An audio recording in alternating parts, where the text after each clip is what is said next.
Pape, tu as eu finalement d'autres journaux qui sont arrivés, qui sont venus se joindre aux 8 autres journaux que tu avais déjà. Oui, tout à fait, une bonne vingtaine qui sont finalement arrivés, Angélique, et ça donne de la matière. Vas-y, régale-toi. Tout à fait. Donc, c'est presque tous les quotidiens ont ce matin parlé du sujet. Il s'agit de la rencontre du président Wade avec les chefs de village. Le Soleil écrit que le chef de l'État a salué le rôle que jouent les chefs de village dans la stabilité du pays. Toujours selon le journal, il a annoncé plusieurs mesures qui devront améliorer les conditions de travail des chefs de village et d'ailleurs ils percevront des salaires de 50 à 110 000 francs CFA. Le messager considère que c'est plutôt une injustice historique qui sera corrigée avec le statut des chefs de village. Quoi qu'il en soit, Wade a tout simplement gagné le vote rural car, fait remarquer sur le quotidien, les chefs de village comptent bien lui témoigner leur reconnaissance et ce en le réalisant en 2012. À propos de la présidentielle de 2012, justement, selon Thiey, le secrétaire général du PDS a devant les chefs de village évalué l'opposition à 15% d'électorat, 20 000 grands électeurs. C'est ce que Maître Wade a décroché avec les chefs de village, note le pays au quotidien. Le journal informe par ailleurs que les chefs de village vont aussi disposer d'une banque verte dans les prochains jours.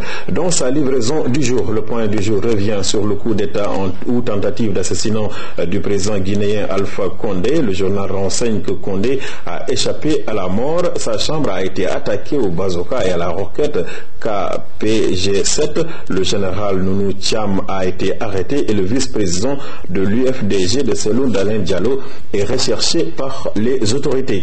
Et puis cette information que rapporte l'Observateur, il s'agit d'un déficit de 3 milliards de francs CFA à la LONASE. Selon le journal, les états financiers publiés par la direction financière font état d'un déficit énorme et de comptes bancaires au rouge. Le journal indique que c'est au fond un problème de management.